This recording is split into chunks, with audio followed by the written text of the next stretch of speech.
Padre, bueno, también rogamos por nosotros, por tu iglesia, para que nos bendiga con esta palabra tuya, Dios, para que sea un alimento espiritual, Señor, que podamos digerir, que podamos atesorar y poner en práctica, Señor.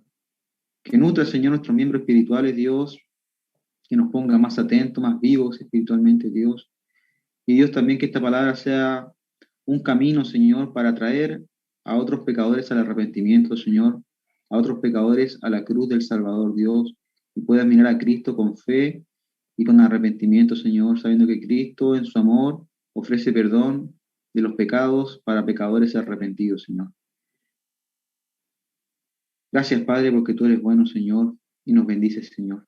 Dejamos estas cosas en tu mano, Señor, y oramos en el nombre de nuestro Señor Jesús. Amén. Bien, hermanos, que el Señor les bendiga en esta mañana. Vamos a comenzar, como decía nuestro hermano Bastián, una nueva serie de predicaciones basada en el libro de Jonás. Así que puede abrir la palabra de Dios en Jonás, capítulo 1. Jonás, capítulo 1. De ahora en adelante estaré usando la nueva Biblia de las Américas, así que esa va a ser la versión por ahora, hermanos, para que lo consideren en las lecturas. Jonás, capítulo 1, verso 1 al 3, estaremos viendo esta mañana. Dice así la palabra de Dios. La palabra del Señor vino a Jonás, hijo de Amitai.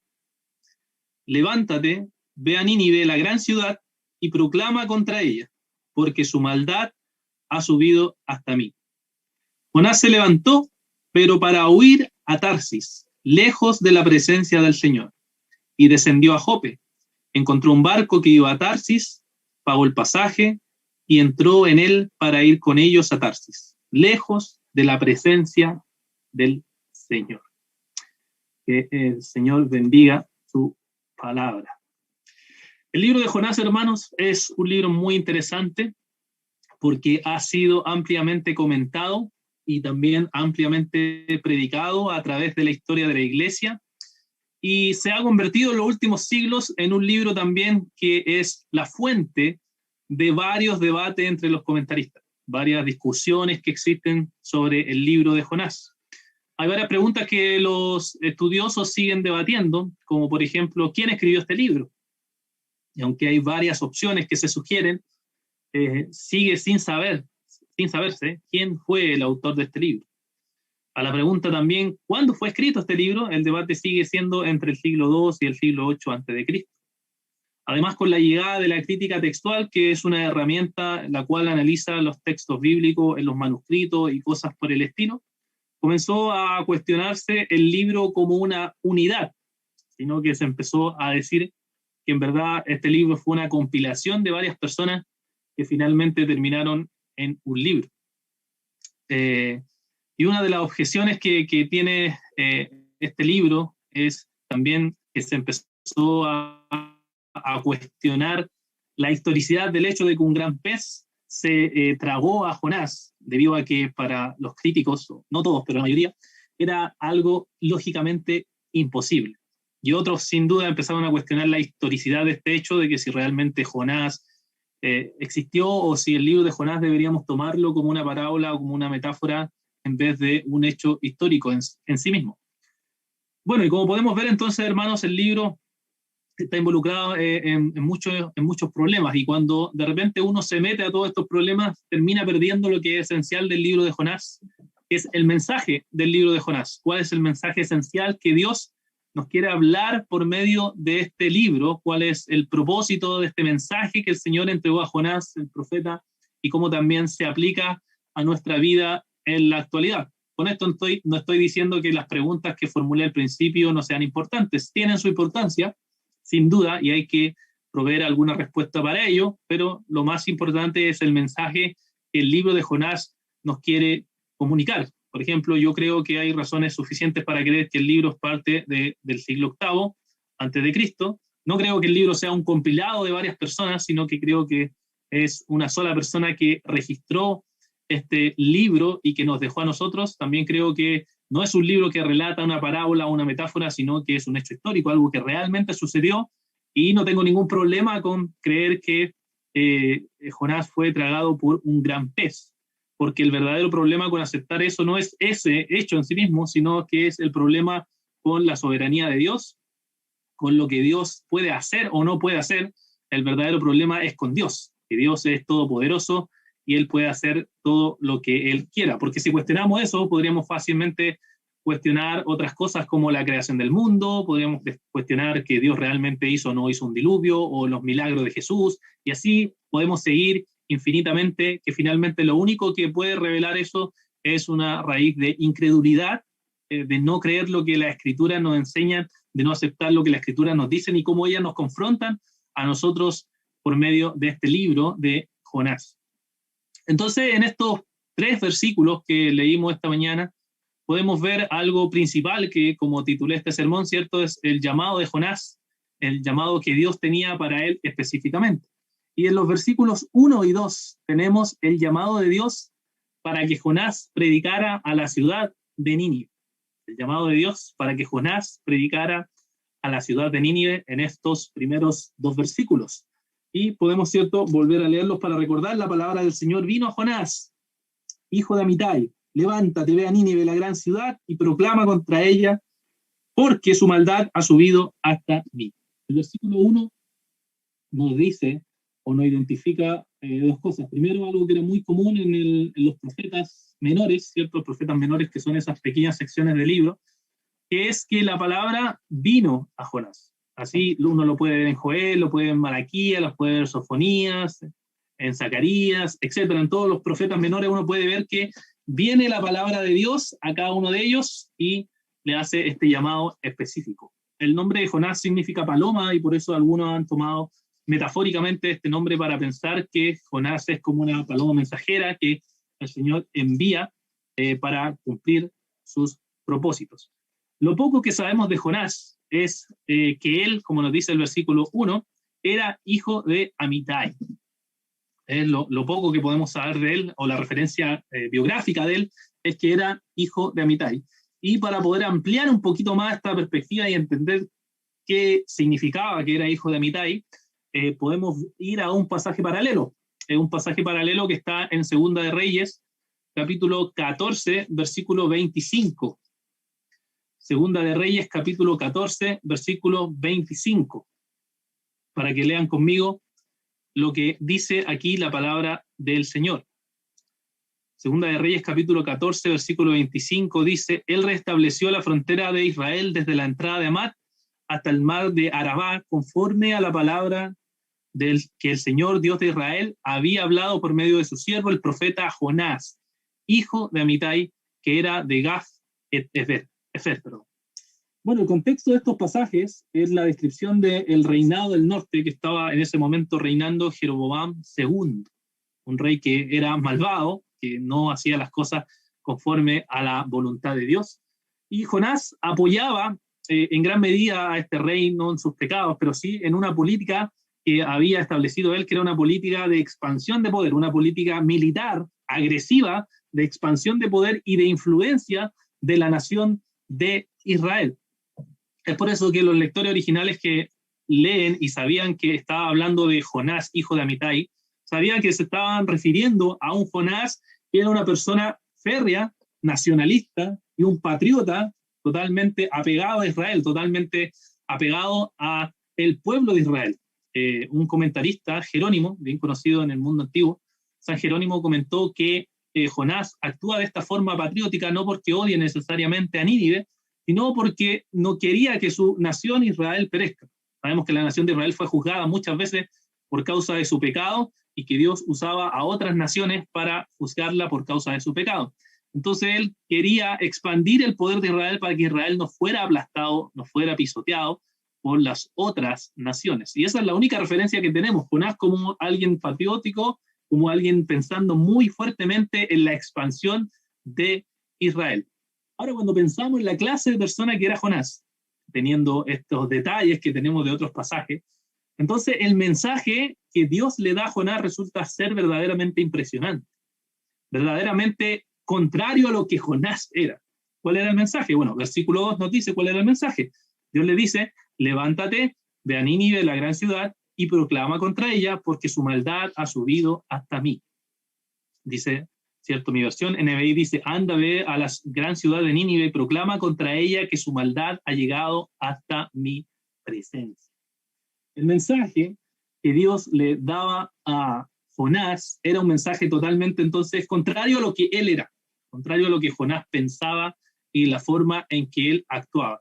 Y Dios comienza este mensaje con el mandato o imperativo de levántate o anda, el cual es un mandato que el profeta debía obedecer. Es un mandato de ir, vayas y haz esto, es lo que Dios le dice. Luego Dios le dice que vaya a esta gran ciudad, a la gran ciudad de Nínive. Y el libro nos cuenta, después en capítulos más adelante, por ejemplo el capítulo 3, versículos 3, nos cuenta que esta es una ciudad tan grande que cuando él iba a ir a predicar a esta ciudad, iba a demorar 3 días en predicarlo. Era una ciudad inmensa de grande. Ahora esto ha producido también un problema debido a los debates que hay respecto a la evidencia arqueológica histórica que apuntan a que la ciudad de Nínive en verdad no era tan grande como se describe en el libro de Jonás. Y algunos entonces intentan pensar cómo podemos resolver este conflicto, que los detalles que tenemos de la evidencia que tenemos respecto a la ciudad de Nínive no parece ser tan grande. Sin embargo, en el libro de Jonás se presenta como una ciudad muy, muy grande. Se han propuesto 3 soluciones al respecto. La primera solución es que los 3 días que Jonás describe ahí fueron porque él iba esquina por esquina predicando y eso le demoró ir esquina por esquina, ¿cierto? En que finalmente se tardaba 3 días en predicar por la ciudad. La segunda solución sería que ese era un tiempo normal de visitar a la ciudad, que 2 de esos días consistían en verdad en pasar por las casas de las personas por parte de la normativa o de la forma cultural de la época, y luego un día solamente habría dedicado a predicar la palabra de Dios. Y la tercera solución es que dice que la ciudad de Nínive en verdad sí era grande, porque en verdad Nínive no era solo una ciudad, sino que era un conjunto de ciudades, una especie de región, la región de Nínive, así como decimos la región de Valparaíso, pero sabemos que Valparaíso es solamente una ciudad, pero se llama la región de Nínive. Esto se basa en lo que nos dice un pasaje en el Antiguo Testamento, en Génesis capítulo 10, versículos 11 y 12. Génesis capítulo 10, versículos 11 y 12. El capítulo 10 de Génesis es un capítulo conocido como la Tabla de las Naciones, donde va describiendo muchos detalles de lugares, y aquí podemos encontrar entonces a la ciudad de Nínive. En Génesis capítulo 10, versículos 11 y 12, dice así: el comienzo de su reino fue Babel, Erec, Acab, Calné, en la tierra de Sinar. De aquella tierra salió hacia Siria y edificó Nínive, Rehob, Ir, Calá, Resén, y entre Nínive y Calá, aquella gran ciudad. Aquí, si se dan cuenta, están describiendo muchas ciudades juntas, y Calá se describe como aquella gran ciudad, pero Nínive estaba ahí, cercana, muy cerca, y por tanto se consideraba una gran ciudad, en verdad, todo ese conjunto de ciudades como una región. Y lo que se piensa en esta solución es que en verdad Nínive entonces era esto, una gran región, una gran ciudad, porque era parte de muchas ciudades que estaban alrededor y componían esta región de Nínive que se le conocía como ciudad de Nínive. Yo creo que esa es la solución más coherente con lo que la Escritura nos dice en otras partes de la Biblia.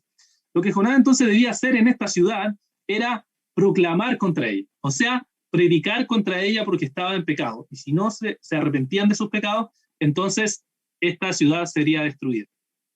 La ciudad de Nínive era tan malvada o bastante cercano a lo que eran ciudades como Sodoma y Gomorra, en donde Dios la va a destruir, ¿cierto? Por causa de su pecado va a destruir a toda esa ciudad. Para Jonás no debe haber sido difícil pensar que la ciudad de Nínive era una ciudad malvada.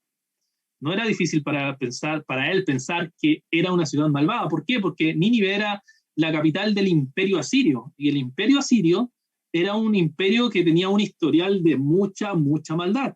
Asiria era uno de los imperios más crueles y violentos de la antigüedad.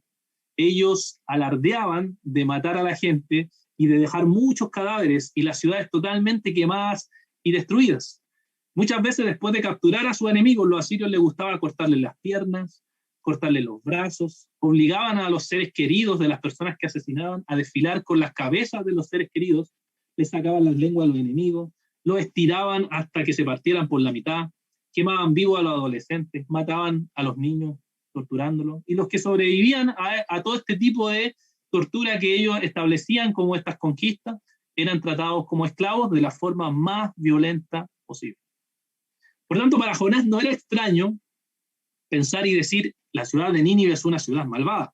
Yo soy judío y la ciudad pagana de Nínive es realmente una ciudad malvada, muy, muy malvada. Entonces, Jonás decía, esta ciudad no se merece el perdón de Dios. Esta ciudad no puede ser una ciudad que Dios me manda a predicar, porque es una ciudad que merece la ira y la condenación de Dios por toda la maldad que ellos son. Él pensaba, ¿acaso este pueblo puede arrepentirse? ¿Podría realmente arrepentirse de todas estas maldades? Esas preguntas estaban en Jonás. Pero también para Jonás habían dos problemas que él tenía cuando escuchaba este mandato de Dios y que Dios le mandaba a predicar. Para él había un problema teológico, algo que no le calzaba en su entendimiento respecto al plan de Dios. Y también había un problema práctico que él pensaba que no podía resolver en su mente. Primero, ¿cuál era el problema teológico que tenía Jonás? Eran las profecías que habían respecto a la destrucción de la ciudad de Nínive. Habían profecías en el Antiguo Testamento que apuntaban que el Señor iba a destruir esta ciudad de Nínive. Hay varios pasajes, pero solo podemos ver dos. Primero, Sofonías capítulo 2, versículo 13, y Nahum capítulo 2, versículo 8 y 10. Sofonías capítulo 2, versículo 13, y Nahum capítulo 2, versículo 8 y 10.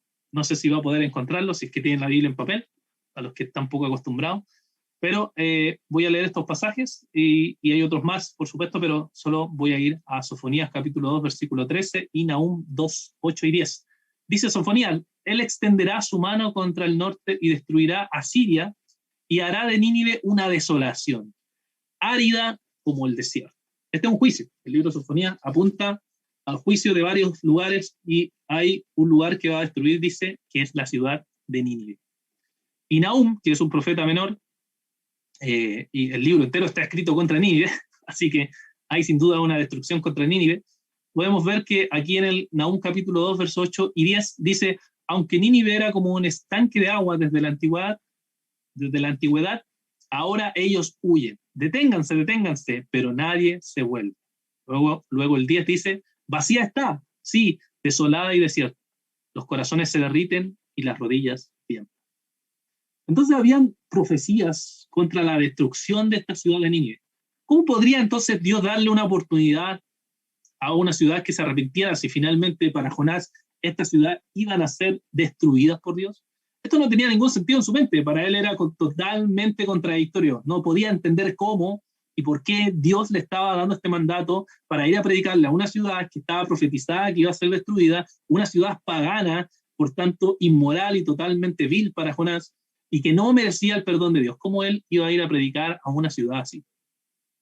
Y el segundo problema que veía Jonás era un problema práctico, ya que como se nos describe como una gran ciudad, para Jonás las preguntas eran, ¿cómo un pueblo malvado así va a escuchar a un judío?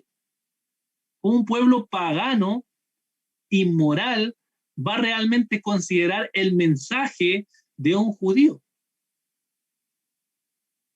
¿No era más bien ponerse en un riesgo innecesario para ir a predicarle a personas que en verdad no van a querer escuchar este mensaje? ¿Cuánto tiempo se iba a demorar predicando en esta gran ciudad? Iba a invertir su tiempo precioso en predicar el mensaje. Pero el problema de fondo de Jonás era sin duda el problema de la incredulidad, de lo que Dios le estaba diciendo que hiciera. Y que finalmente él estaba terminando rechazando a Dios el mensaje que Dios le estaba dando a Jonás. Ahora, hermanos, estos problemas que Jonás tuvo, problemas teológicos, problemas prácticos, problemas de incredulidad, no son solamente de Jonás. Son problemas que también nosotros tenemos hoy. Son problemas que nosotros enfrentamos también en la actualidad y nos vemos confrontados por esta verdad del Evangelio que nos dice que tenemos que también ir a predicar a gente que es, según nuestro criterio, muy, muy malvada. Y veamos algunas aplicaciones. Y una de las cosas interesantes que sucedió esta semana, y en esto quisiera detenerme en primer lugar, es que tenemos el conflicto israelí-palestino. Esta semana que está ocurriendo en el Medio Oriente y donde muchas personas han resultado muertas, lamentablemente miles de heridos, y muchas personas han dedicado su tiempo a defender, ¿cierto?, al Israel moderno.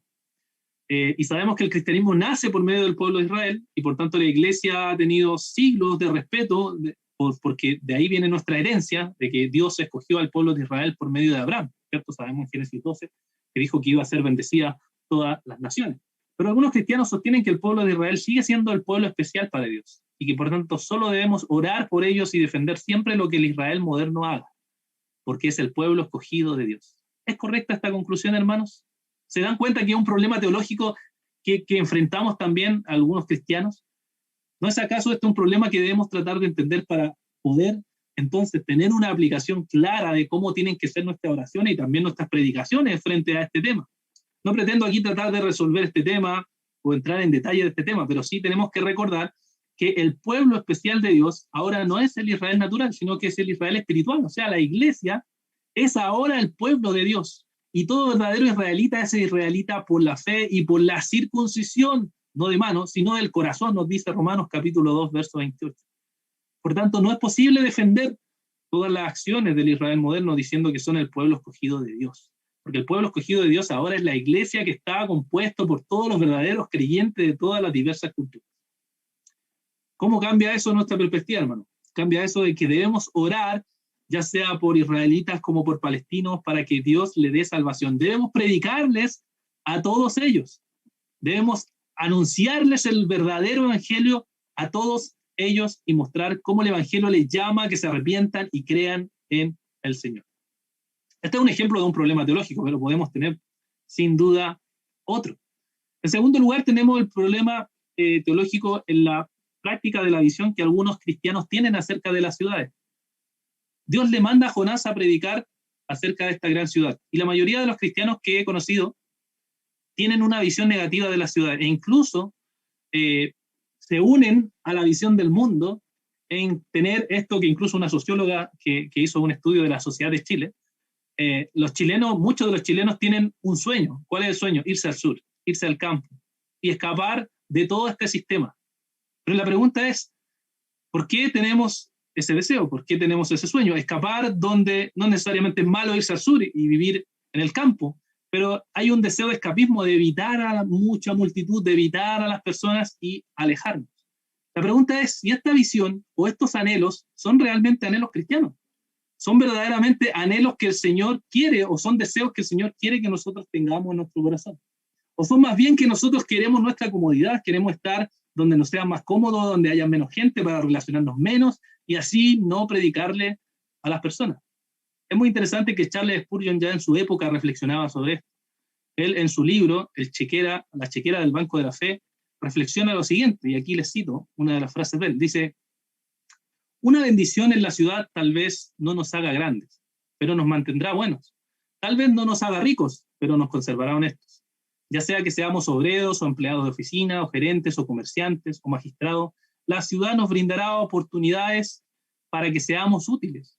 Ahí donde hay cardumen, hay buena pesca. Y es esperanzador trabajar para nuestro Señor en medio de las apretujadas muchedumbres. Podríamos preferir la quietud de la vida del campo, pero si somos llamados a la ciudad, hemos de preferirla ciertamente, porque ahí hay espacio para nuestras energías. Charles Spurgeon reflexiona aquí en este libro que era muy devocional de él, en que nosotros como cristianos debemos preferir los lugares en verdad, no solo por nuestra comodidad, sino que debemos preferir los lugares donde podamos tener mayores oportunidades de ser útiles para predicar el Evangelio. ¿Acaso no son, hermanos, las ciudades tremendas oportunidades para predicar el Evangelio? ¿No son nuestros vecinos una tremenda oportunidad para predicar el Evangelio? ¿No son nuestros compañeros una tremenda oportunidad para predicar el Evangelio? ¿No son nuestros colegas una tremenda oportunidad para predicar el Evangelio? ¿No tienes familiares los cuales tienen una tremenda oportunidad de predicar el Evangelio?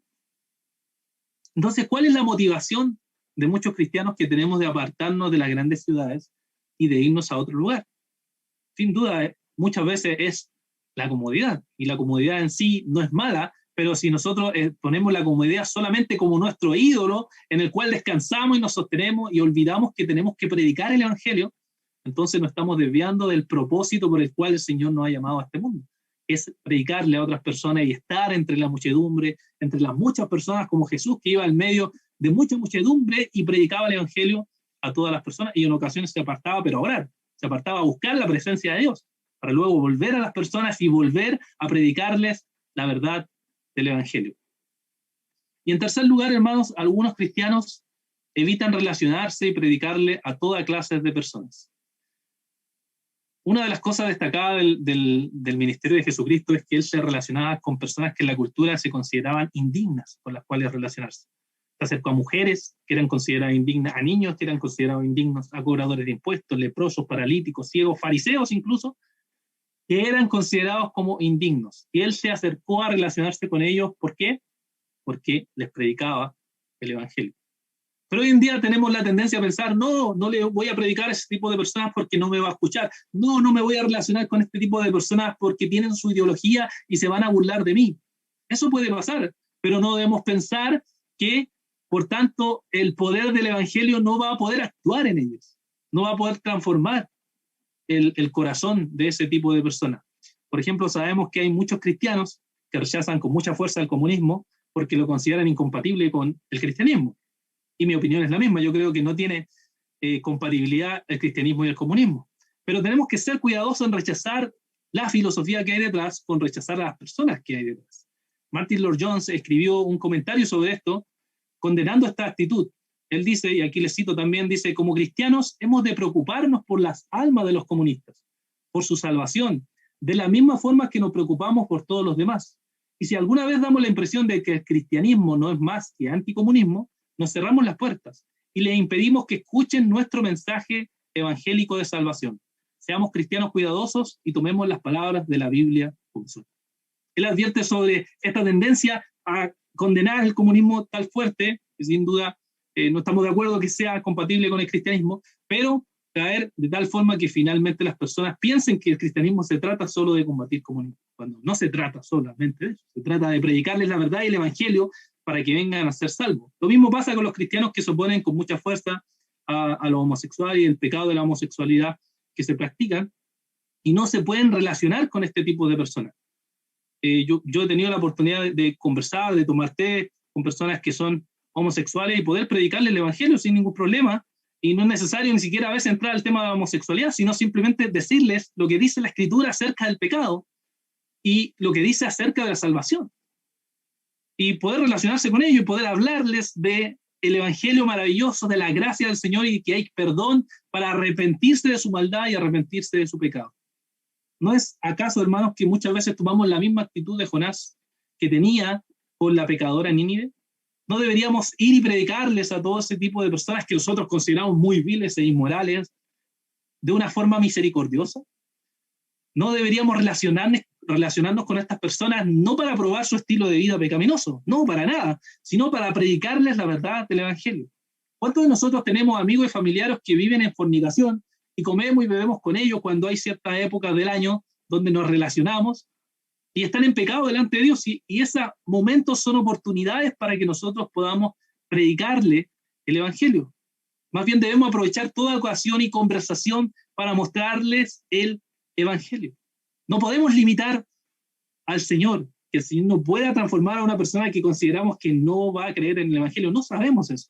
Nosotros tenemos que predicar la palabra de Dios y el Señor va a actuar y va a obrar. ¿Cuántas veces, hermanos, hemos sido humillados cuando creíamos que no era posible que una persona llegara a ser cristiana y sin embargo el poder de Dios nos sorprendió y transformó a una persona que pensábamos que jamás podía ser cristiana?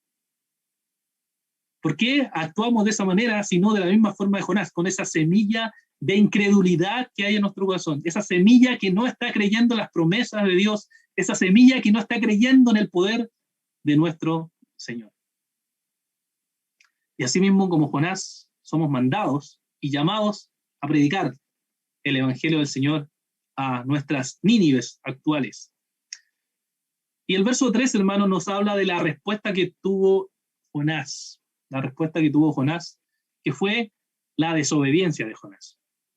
El mensaje que Dios le había encomendado a Jonás era increíble, porque iba contra todo lo que él pensaba, y por eso el versículo 3 nos muestra esta reacción ante el mandato de Dios, la desobediencia de Jonás. La desobediencia de Jonás. Leamos nuevamente para recordar este versículo. Dice, Jonás se levantó, pero para huir a Tarsis, lejos de la presencia del Señor, y descendió a Jope, encontró un barco que iba a Tarsis, pagó el pasaje y entró en él para ir con ellos a Tarsis, lejos de la presencia del Señor.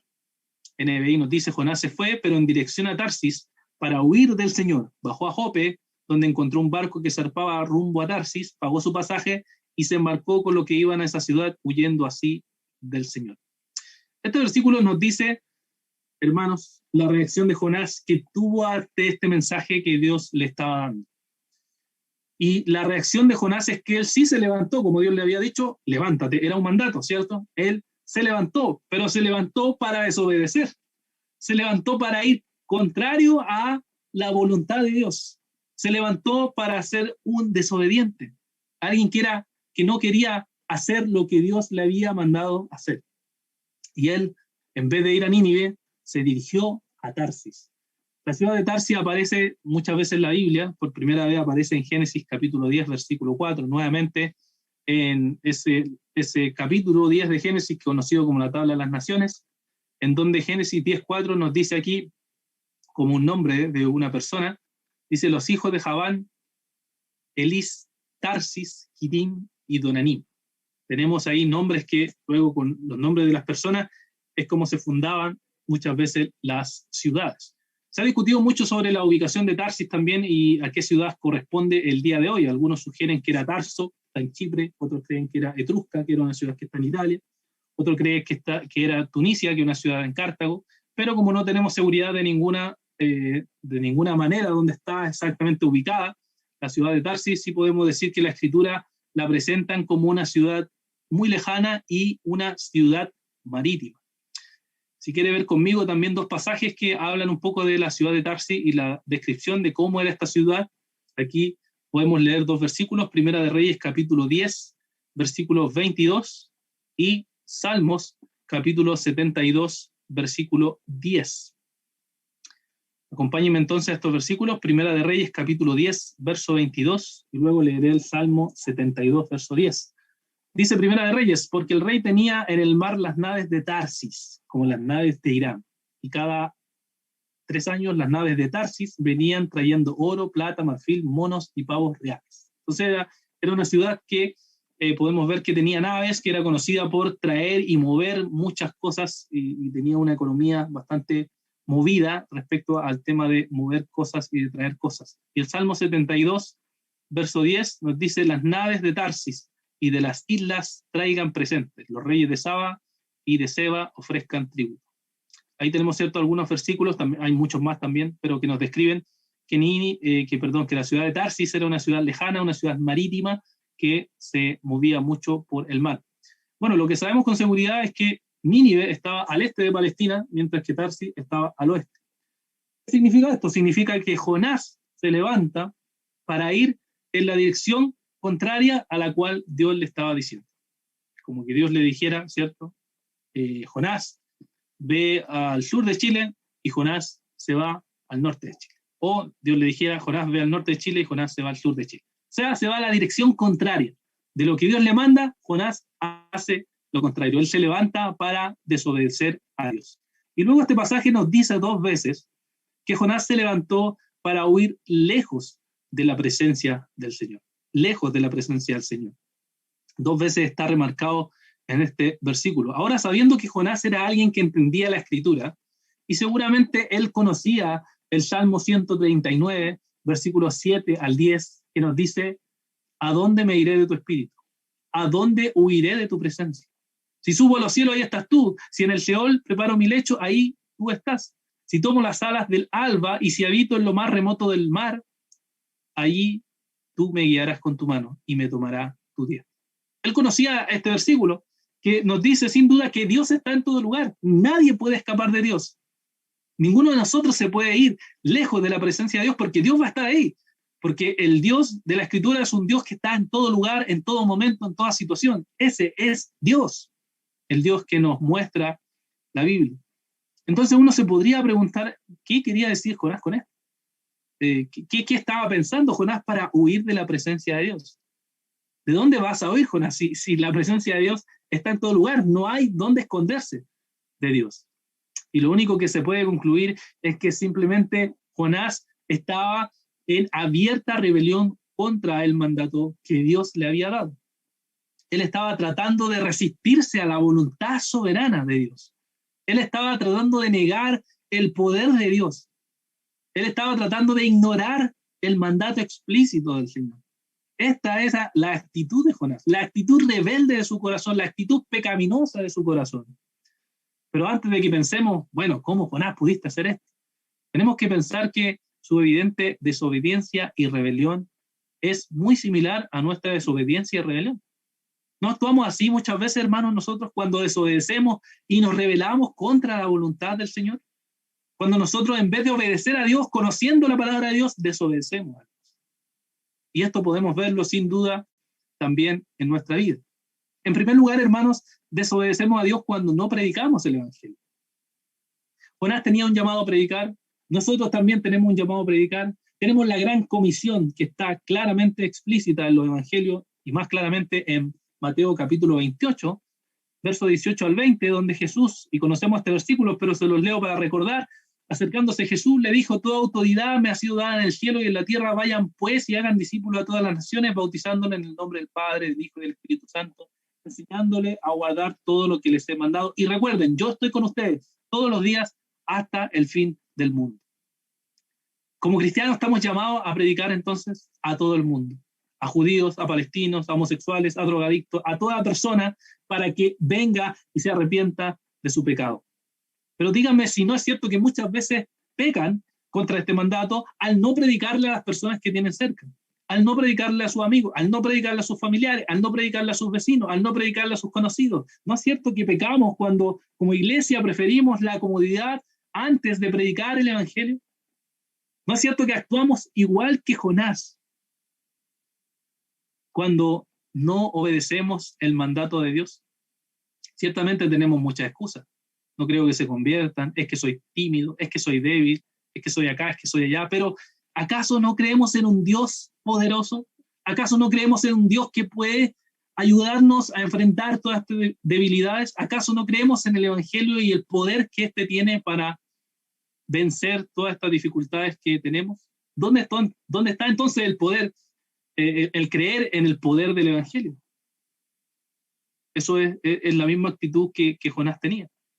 En segundo lugar, hermanos, desobedecemos a Dios cuando no vivimos el Evangelio. Jonás era un profeta que conocía acerca de la Escritura. Él sabía lo que la Escritura decía, sabía que Dios era un Dios soberano. Pero cuando llegó el momento de aplicar esa soberanía a su vida y pensar, bueno, no entiendo esto, pero debe ser algo que el Señor tiene en su plan, entonces debería predicar el Evangelio a toda criatura. Les pasó lo mismo a la iglesia primitiva. ¿Recuerdan el libro de los Hechos? Los apóstoles no entendían cómo Pablo andaba predicándole a los gentiles y no podían comprender cómo ellos eran parte también de este propósito de Dios. Ellos pensaban que solamente los judíos eran aquellos que se les debía predicar el Evangelio. Y no estaban viviendo ese mismo Evangelio que Jesús le había predicado. ¿Cómo puede suceder esto, hermanos? Puede suceder porque podemos tener conocimiento de Dios, pero en la práctica actuar como incrédulos. Podemos tener un entendimiento de Dios, conocer mucho de la Escritura, pero actuar como incrédulos, como el ateísmo práctico que nos decían los puritanos. Podemos ser de esa manera. Así son nuestros corazones de malvados y pecaminosos. Por eso el apóstol Santiago nos advierte ahí en el primer capítulo de su carta, Santiago capítulo 1, versículos 22 al 25, el peligro que tiene tan solo ser oidor de la palabra de Dios. Santiago capítulo 1, verso 22 al 25 dice: sean hacedores de la palabra y no solamente oidores, que se engañan a sí mismos, porque si alguien es oidor de la palabra y no hacedor, es semejante a un hombre que mira su rostro natural en un espejo, pues después de mirarse a sí mismo e irse, inmediatamente se olvida de qué clase de persona es. Pero el que mira atentamente a la ley perfecta, la ley de la libertad, y permanece en ella, no habiéndose vuelto un oidor olvidadizo, sino un hacedor eficaz, este será bienaventurado en lo que hace. El apóstol Santiago nos advierte sobre el peligro que tiene ser conocedor de la Escritura, pero vivir contraria a esta Escritura. Somos igual que Jonás, hermano. Cuando sabemos acerca de la Biblia, sabemos acerca de lo que nos dice acerca del pecado, y sin embargo practicamos el pecado. ¿No es acaso esa miserable condición en la cual muchas veces nos vemos enfrentados? Finalmente, la huella de la incredulidad que tenía Jonás es la misma que tenemos nosotros en nuestros corazones, hermano. Cuando pecamos por no creer en las promesas de Dios, por no creer en la palabra de Dios. ¿Y qué hacemos? Nos levantamos y vamos no a la voluntad de Dios, sino que vamos contra la voluntad de Dios. Y nos alejamos y queremos alejarnos de la voluntad de Dios, cuando eso es ridículo, es absurdo, pero aún así actuamos así, alejándonos de la presencia de Dios, no yendo a su trono de gracia, no arrepintiéndonos de nuestros pecados, no buscando su voluntad, sino que vamos contra la voluntad del Señor. Sin duda, hermanos, Jonás fue un desobediente, un rebelde a la voluntad de Dios, pero ¿acaso no somos iguales nosotros, hermanos, que él? ¿No actuamos de la misma manera que él? ¿No cumplimos el llamado que Dios nos dio? ¿No predicamos las palabras que Dios nos encomendó? ¿No vivimos conforme a lo que ella nos exige? Pero sí hubo, hermanos, alguien que fue llamado por Dios, que predicó la palabra de Dios, que incluso llegó a morir para cumplir el propósito de Dios. Es aquel que fue únicamente perfecto, obediente en cada detalle de la ley. Y ese es nuestro Señor Jesucristo. Es el único perfecto, el único que cumplió este llamado a la perfección, el único santo que murió en nuestro lugar para liberarnos del pecado y de la muerte por medio de la